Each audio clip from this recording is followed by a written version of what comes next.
आमर सत्य प्रायोजित आजिर आलोचना चक्र मार्गशीर मासर विशेषत्व यह सभार वरेण्य सभापति मंचासीन मोर अक्रोजपम अतिथि वृंद समस्त मोर अग्रज मु समस्त कनिष्ठ तेणु आ सम्मुखरे उपवेशन करितिबा समस्त सारस्वत साधक साधिका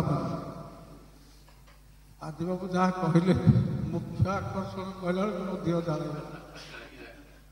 तू कौन मो मुख्य आकर्षण या भीतर तू पाला तो किसी नहीं कहवाई तापरे जहाँ तत्व थिला समस्ते टिके टिके टिके टिके किसी कही सारे आ कौन कह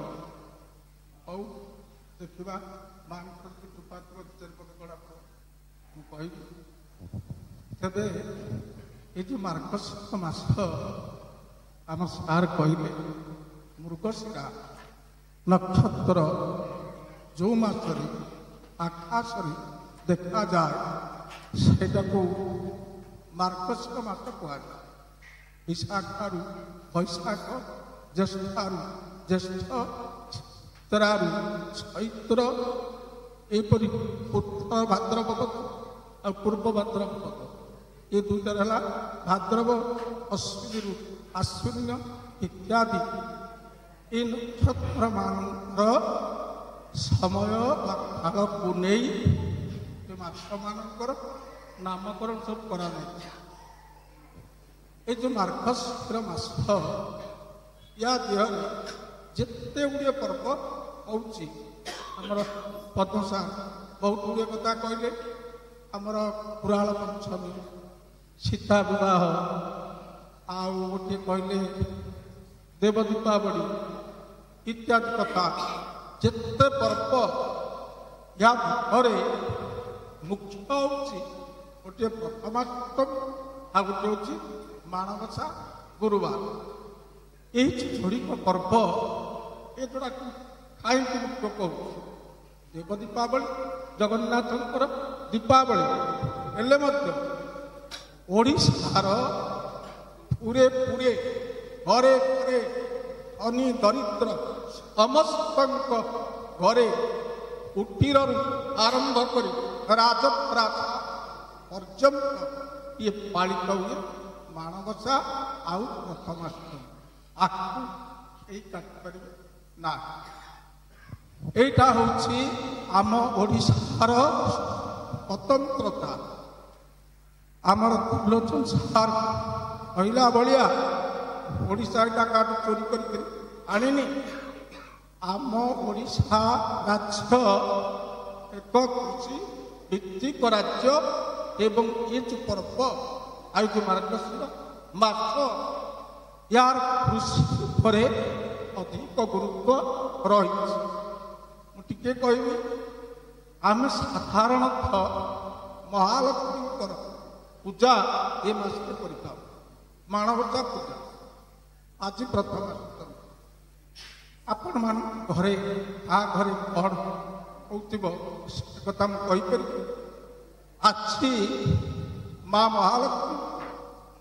प्रथम कर मूला दिया सिंह भी दिया लोक कहती अष्टमी न गले सिंह खाइबा अष्टमी नले मूला खाइब ना किंतु आजिकल सब ऋतु मूला मिलूँ सिंह मिलूँ आ लक्ष्मी को पचार तेणु मोटामोटी कहवा कथा हूँ आमर राज्य एक कृषक राज्य ए देश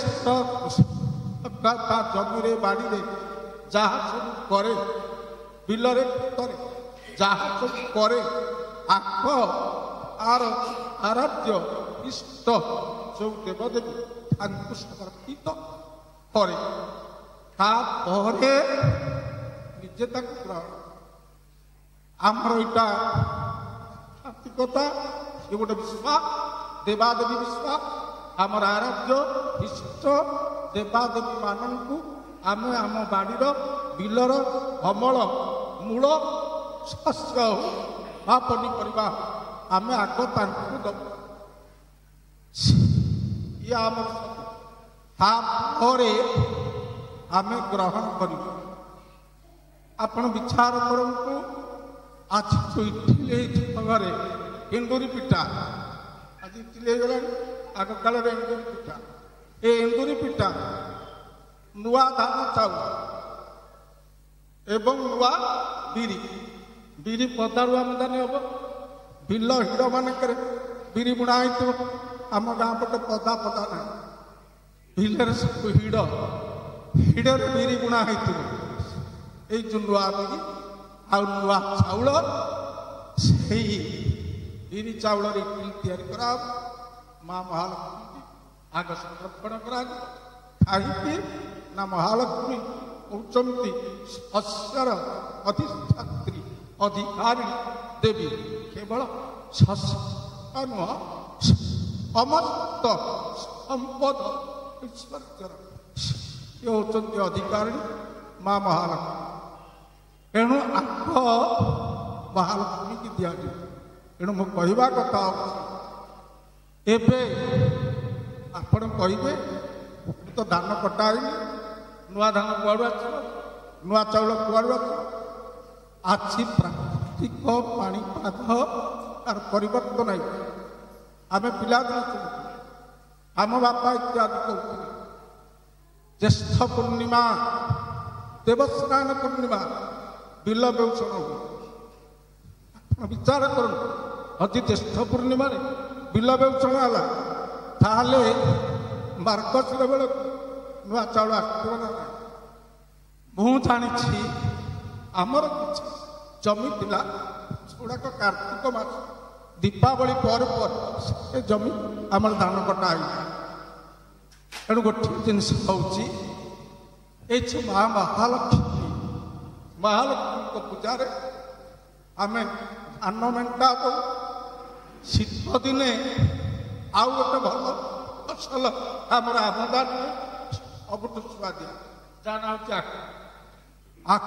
ଆଖୁ ମଧ୍ୟ ସମର୍ପଣ, ଧାନ ମେଣ୍ଟା ଦେବୁ, ଆଖୁ ଦେବୁ, ମୂଳାଟିଏ ଥୋଇ ମା ମହାଲକ୍ଷ୍ମୀଙ୍କୁ ଆମେ ଡାକିବୁ। ଅଷ୍ଟମୀ ଦିନ ଡାଲମା ହଉ, ତରକାରୀ ହଉ, ଯେଉଁଥିରେ ଗୋଟେ ସିଂହ ଆପଣ ପକେଇବୁ। ସିଂହଟା ଆଜି ମାଙ୍କୁ ଲାଗେ। এই যে মহালক্ষ্মী, এ ধন সম্পদ यार अधिकार। तेणु आम आग आम पूजा करूँ, तापर आम ग्रहण करूँ। यहाँ गोटे कथा। द्वितीय कथा, ए महालक्ष्मी कौटी ए जन्म हेले किमिति, जन्म हेले अपन ठीक गोटाए मास पछकु चली जाते, गजलक्ष्मी पूजा होती। गजलक्ष्मी ये महालक्ष्मी, ये गजलक्ष्मी आपण लक्ष्मी महालक्ष्मी गोटे फोटो देखुं, दीपटू दीटा हाथी, धला हाथी कौन कर पानी अथाड़ मुंड ए हाथी दीटा किए, ये महालक्ष्मी कौ बेल फोटो यहाँ कौ समय कथा मो माँ गोटे ध्यान पड़ी जान अवश्य सन्ध्या समय गैस टाइम मत पिलिया लगे लगुच कहवा कष्ट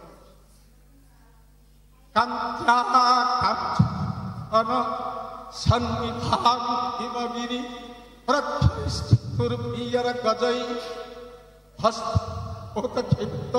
हिरणमयामृत घटई राशिच्यमाना श्रियम कांत्या कांचन सन्निभा कांतिरे तेजरे चौमा आंचन कही सुवर्ण सदृश चौमांकर कांति सुना परियटे आसे महा इमिति ना इमति प्रक्षुर्पीयर गजई हिमग्नि बोले हिमालय ये प्रख्य सदृश ହିମାଳୟ ଚାରିଟା ହାତୀ ମାଙ୍କ ଉପରେ ସୁବର୍ଣ୍ଣ କଳସ ଅସ୍ତ କିରଣମୟାନ୍ତ ଅସ୍ତ କହିଲେ କୁଣ୍ଡରେ ଉପର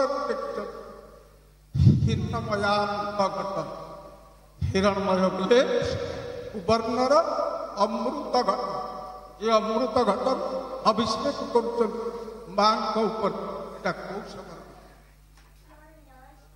ଯେତେବେଳେ ସମୁଦ୍ର ମନ୍ଥନ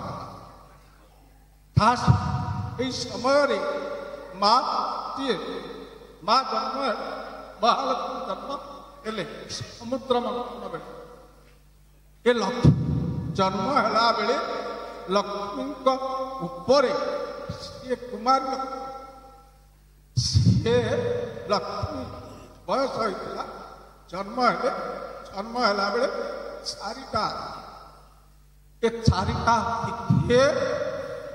ଆମର ପୃଥିବୀର ଦିଗରେ ଦିଗ ଅଛନ୍ତି ଏ ଦିଗ ମାନେ କିଏ ଐରାବତ ପୁଣ୍ଡରୀକ ବାମନ କୁମୁଦଞ୍ଜନ ପୁଷ୍ପଦମ ସାର୍ବଭୌମ ସୁପ୍ରତୀକଶ୍ଚ ଦିଗ୍ଗଜା ଐରାବତ ପୁଣ୍ଡରୀକ ବାମନ କୁମୁଦ ଅଞ୍ଜନ ପୁଷ୍ପଦନ୍ତ ସାର୍ବଭୌମ ଏ ଆଠଟା ଦିଗ ଭିତରୁ ଚାରୋଟି ହାତୀ ଐରାବତ ପୁଣ୍ଡରୀକ ବାମନ କୁମୁଦ ଏ ଚାରି ଦିଗରୁ ଚାରିଟା କଲସ ବଜାଉଛନ୍ତି ମାଙ୍କ କିନ୍ତୁ ଏବେ ଆମେ ଦିଟା ହାତୀ ଏ ଦିଟା ହାତୀ କିଏ ଆପଣଙ୍କର ଅତି ବଡ଼ି ଜଗନ୍ନାଥ ଦାସ ଭାଗବତରେ ଲେଖିଛନ୍ତି ଐରାବତ ଯେ ପୁଣ୍ଡରୀକ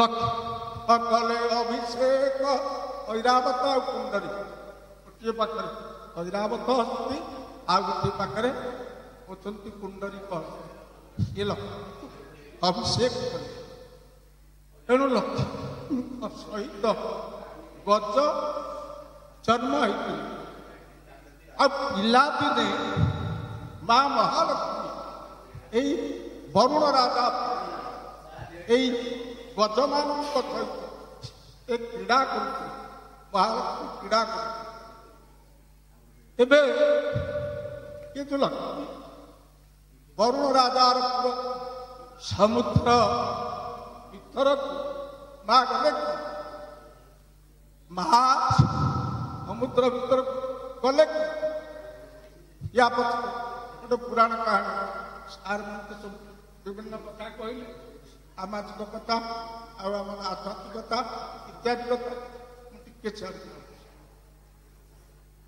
ଯେତେବେଳେ ମହାଦେବ ପାର୍ବତୀଙ୍କୁ ବିବାହ କଲେ ବିବାହ କରିବା ପରେ ବ୍ରହ୍ମା ବିଚାର କଲେ ସେ ଇଏ ଶିବ ହେଉଛନ୍ତି ଯୋଗୀ ଅନ୍ୟାସ ଆଉ ପାର୍ବତୀ କିଏ ପାର୍ବତୀ ତ୍ରିପୁର ମୋହିନୀ ଏପରି ଏକ ତ୍ରିପୁର ମୋହିନୀ ସୁନ୍ଦରୀ କନ୍ୟାକୁ ଏ ଯୋଗୀ ସନ୍ନ୍ୟାସୀ ଦେଇଛନ୍ତି ଶିବ ଆହା ଏମିତି କନ୍ୟାଟିଏ ମୁଁ ଯଦି ଦେଇଥାନ୍ତି ଭୋଗ ଐଶ୍ୱର୍ଯ୍ୟ ଭୋଗ କରୁଥିବା ଭଗବାନ ଏ ବୈକୁଣ୍ଠ ବିହାର ବିଷ୍ଣୁ ତାଙ୍କୁ ଯଦି ଦେଇଥାନ୍ତି ତାହେଲେ ଭଲ ହେଇଥାନ୍ତା ତେବେ ମୁଁ ଆଉ ଗୋଟିଏ କନ୍ୟା କରିବି ତେଣୁ ମହାଲକ୍ଷ୍ମୀଙ୍କର ଛାଞ୍ଚକୁ ରଖି ବ୍ରହ୍ମା ଆଉ ଗୋଟିଏ କନ୍ୟା ତିଆରି କଲେ ଏକ୍ଜାକ୍ଟ ଲକ୍ଷ୍ମୀଙ୍କ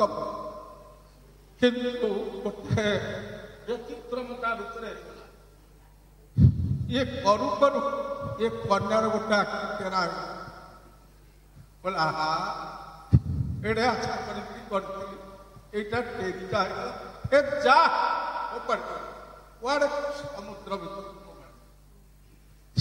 এই পিছুলা পড়িলা সমুদ্র ভিতরে তাকে পাইলে বরুণ রাজা জানিলে ব্রহ্মা কেউ মানসিকতা নেই କନ୍ୟା ଗଠନ କରିଛନ୍ତି।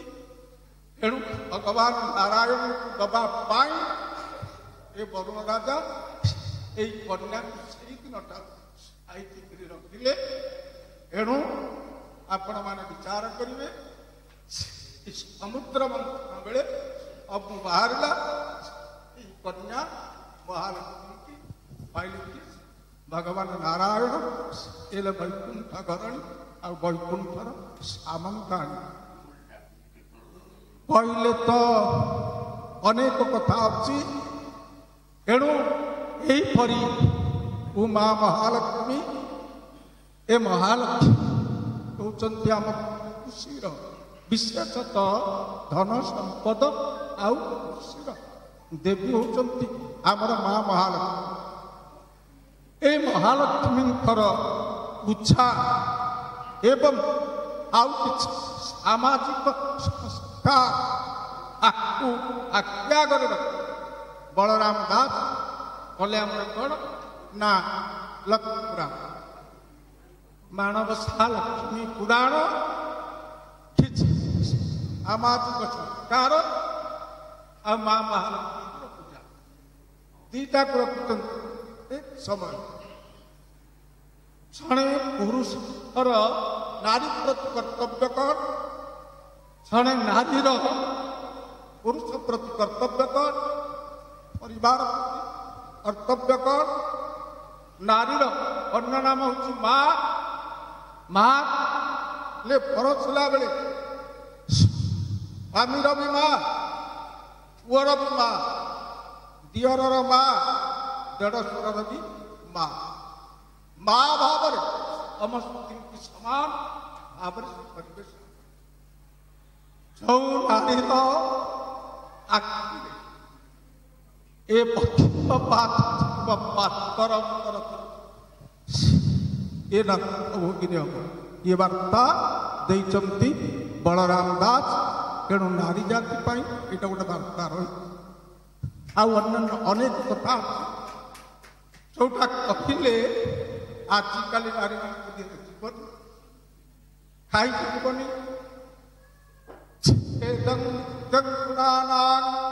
ଭୂମି ନକଲିଖିତଂ ଆତୟୋଗଳପଧୌତଂ ଦମ୍ବାନାମଳପଶୌଚଂ ବସନ ମଳିନତା ବୃକ୍ଷତା ମୃଦ୍ଧଦାନାଂ द्वे संधे चाप निद्रा विवसन शयने ग्रासालेका स्वंगे पुष्टे च मध्यम करति धनपति भाषवश्चापिलक। एटा नारी पाई आ पुरुष पाई न। आपण बजार को जातु सेठ अधिकांश पुआ झील युवक युवती बुढ़ा बुढ़ी भी छुट्टी पर अलता बेला नालिया नालिया लाली चुटी अलता बेला पर उड़ुची बड़ा अलग। नीतिशास्त्र कहला जो लोक बसवा उठा जगह आखि गुटा नकरी चिंदी थले पकौती भूमिरे लक्ष्य लेखुची हाथ कोमल पदौ कुआर बजार हाट कुकुड़ा डाले पानी गोड़े पुड़े दब आगपट दोहित पचपट दोही नभली अवस्था जाए तम सूचम दात घचला आवड़ा आवड़ा इे खेला इे खेला देखिए पलि आस अल्प दौतम भस्म मलिनता लुगापटा अपरिष्का पोशाक पत्र परिच्छन्न नथिब भस्म मलिनता रुक्षता मूर्धजानाम मूर्धजाना मूर्धा कहले मस्तक जात जे केश ए केश गुड़ाक हर उड़ुव नुकुरा नुकुरा दिशुव एते तेल नथिब सुंदर नथिब एभली केश जो मान मस्तक रख मूर्धजाना से संगे चाप निद्रा दुईटी संधि गोटे सकाल आ गोटे संध्या। आजिकल सबू झी सबू बो यही समय शोचुं रात 12टा गोटे पर्यंत निद भांग 8टा 9टार दरकार पड़े साथी कहते ଚା କରିକି କୋଉଠିକେ ପଠେଇବ ଆଉ ମୋ ନିଜଟା ମୋତେ ଭଲରେ ଭାଙ୍ଗିନି ଆସିକି କୁହ ଅର୍ଡର ଦିଆହେଉଛି। ଏଣୁ ଏଭଳି ସମାଜ ହେଲାଣି ଲକ୍ଷ୍ମୀ ରହିବେ କହୁଛି। ତାପରେ ଆଉ ଗୋଟିଏ କଥା ହଉଛି ଶୋଇଲା ବେଳେ ମଣିଷ ଲୁଗା ଅଲଗା ଏଭଳି ଅବସ୍ଥାରେ ଯୋଉମାନେ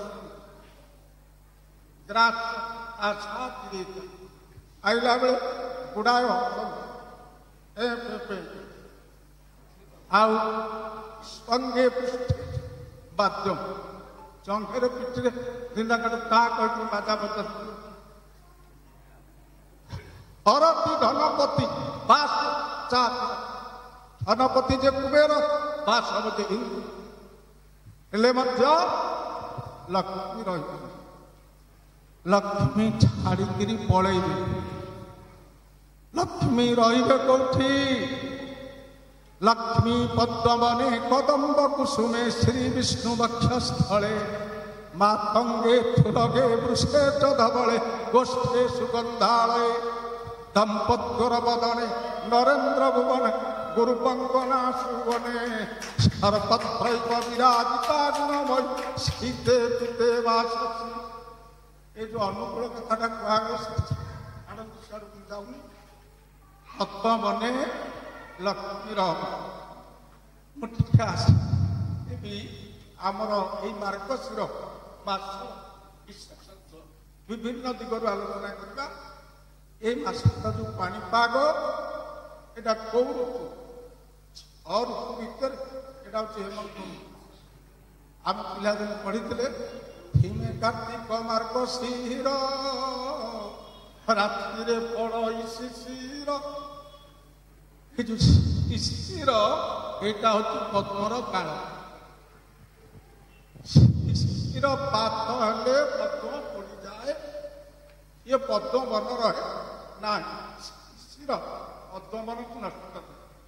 ଯାହାକୁ ଲେଖିଛନ୍ତି ରସକଲ୍ଲୋଳ ଦୀନକୃଷ୍ଣ। କୁଶ କେତୁ ଆସନ ଶ୍ରୀନିବାସ କୃଷ୍ଣ ଘରେ ଥାଇଲା ଦିନେଶ ଖେଳେ ଖେଳେ ବଡ଼ ପ୍ରଭୁ ଏ ମାନେ ଏହି ରଖି ନ ପାରିଲେ ସେ କ୍ଷଣେ। ଏ ପଦ୍ମ କିଏ? କୁଶ କେତୁ ସେ ବ୍ରହ୍ମାଙ୍କର ଆସନ ପଦ୍ମ। ଇ ନିବାସ ଇ କହିଲେ ମହାଲକ୍ଷ୍ମୀଙ୍କର ଗୃହ ହଉଛି ପଦ୍ମ। କୃଷ୍ଣ କରେ ଥାଇ ଭଗବାନ ନାରାୟଣଙ୍କ ହାତରେ ଭୂଷଣ ହଉଛି ପଦ୍ମ। ନାଥ ଦିନେଶ আর স্বামী হচ্ছেন সূর্য।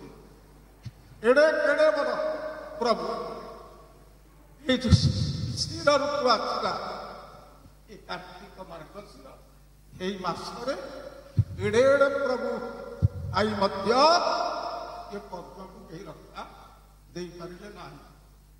ତେଣୁ ଏହି ଋତୁରେ ପ୍ରଚୁର ଶିଶିର ପଡ଼େ। ଏ ଶିଶିର ପାତରେ ଏ ପଦ୍ମମାନ ସବୁ ନଷ୍ଟ ହେଇଯାଏ।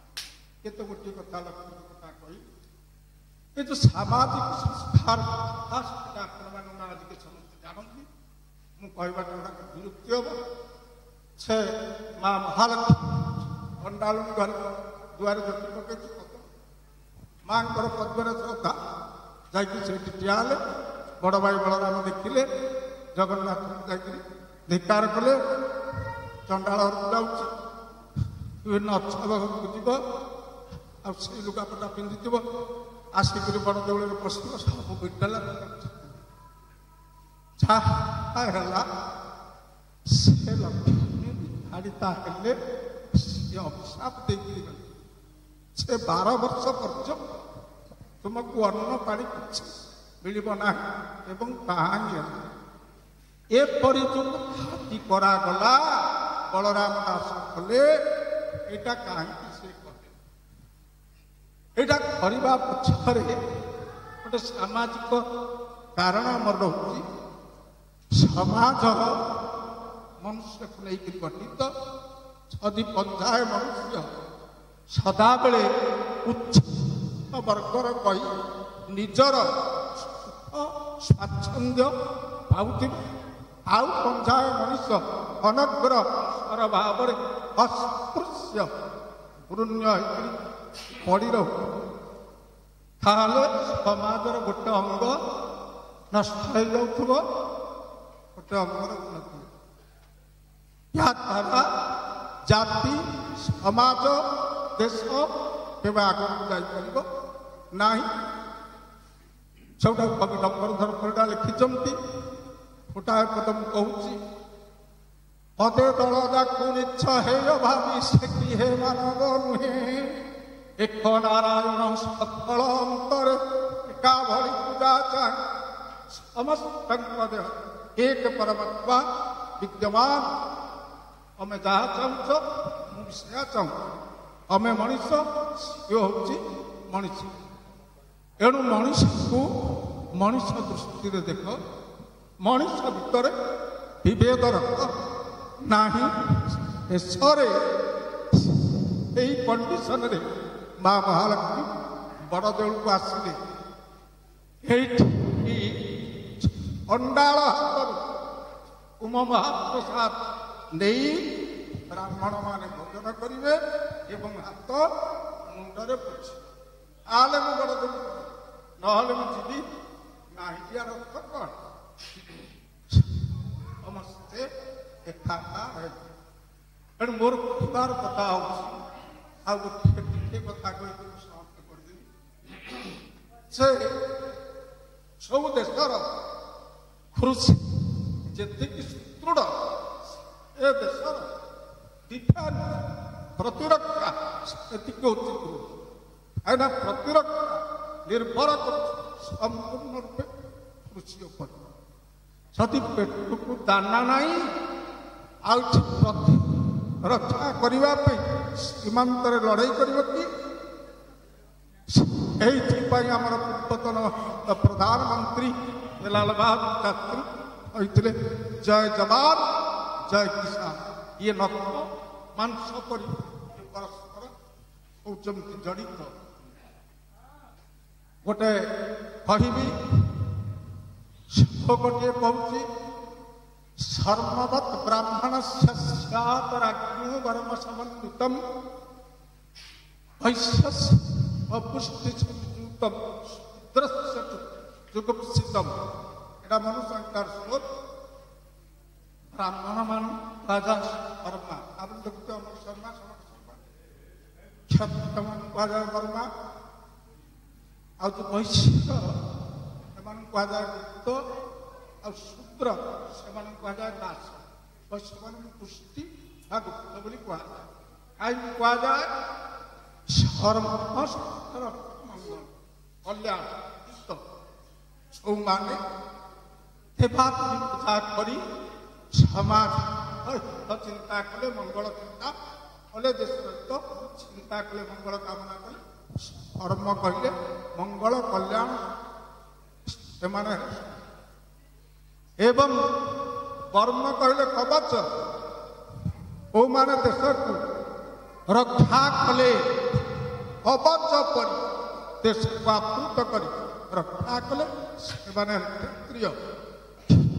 ଯଥାତ୍ରାୟତେ ଇତି କ୍ଷତ୍ରିୟ, କ୍ଷତ୍ରିୟ ତାଙ୍କୁ କୁହାଗଲା ବର୍ମା।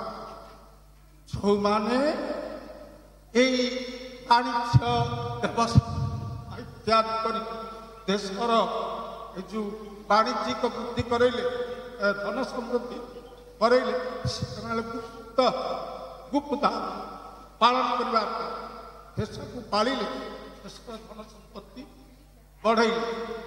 ଆମର ଯେଉଁ ଓଡ଼ିଶା ଦେଶ, ଉଟ୍ର ଶବ୍ଦ, ଉଟ୍ର ରହିଛି ଉଟ୍ରିଆ, ଉଟ୍ରିଆ ରହିଛି ଓଡ଼ିଶା, ଆଉ ଅଛି ମଧ୍ୟ ଓଡ଼ିଶୀ ବୋଲି ଗୋଟେ ଶବ୍ଦ ଅଛି। ଆଜି ରହିଛି ଓଡ଼ିଶା, ଯାହାର ନାମ ହେଉଛି କୃଷକ। ତେଣୁ ଏ କୃଷି ପ୍ରଧାନ ରାଜ୍ୟ। ଏ କୃଷକମାନେ ବି ଜାଣନ୍ତି ଯୁଗ ଓଡ଼ିଶାର ଯେଉଁ କୃଷକ ଜାତି, ଆକୁ ଲଙ୍ଗଳ ଚଲେଇ ଆସେ, ଆକୁ ତରବାରୀ ବି ଚଲେଇ ଆସେ। ଗୋଟେ ଉଦାହରଣ ଦେଲେ ଆପଣ ଜାଣିବେ। ଉତ୍ତରପ୍ରଦେଶ ଜଣେ କବି ବାଳରାମାୟଣ ଗୋଟେ ଶ୍ଲୋକ ଲେଖିଛନ୍ତି, औट्रश्चण्डाश्रश्मि मगध विपुरसा देशकम्भोजराज एति कौची औट्र क्या माने उट्र देश ये होचंती राजा ये राजा केमितिया छंडाशिरश्मि चार अश्मि लेखा ह्रस्मि कहले तेज छौ राजार अंडार तेजटा अति प्रचंड धार अति प्रचंड जो ओडिशा राजार धार ये होचन श्री ओडिशार राजा के जाइथिले स्वयंवर बोली वर्णना अछि अभी राजशेखरंकर बाल रामायण नाटक लिखा अछि एणु ये जाति कृषि करी जाने लंगल कंटी धरी जाने एवं हाथ में अंडा धरी अत्रुचित जवाब दे जाने तेणु एक दुर्धर्ष वीर जाति एवं कृषक जाति यहीपरि भाव आमे आमर खुशी को नहीं आमर जो ऋतुरे से जिनस आमदानी हुए जहाँ अमल हुए आम प्रथम माँ महालक्ष्मी अर्पण करें आम ग्रहण करें आमर जो आध्यात्मिकता आमर जो देव विश्वास ये विश्वास आमको ही बंचाई रखी आउ अधिक कथा आम कि कहूना मत अधिक किसी जना ना जी जानी से कहली आउ क्षमा कर